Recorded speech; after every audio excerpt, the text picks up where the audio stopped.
মুক্তিযোদ্ধারা খেপে গিয়েছেন, তারা সম্বর্ধনা অনুষ্ঠান নেবেন না।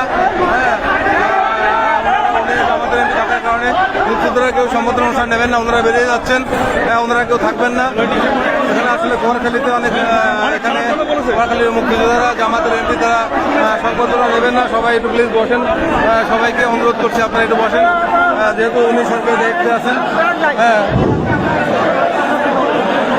মুক্তিযোদ্ধারা আসলে চেপে গিয়েছেন, ওনারা সম্বোধনা নেবেন না এই আলোকে। তো দেখা যাক, লাস্ট পর্যন্ত আমরা চেষ্টা করতেছি অনুষ্ঠানটা হওয়ার জন্যে, তবু আর কি চলছে গঞ্জাম। মুক্তিযোদ্ধারা নেবেন না, সন্তান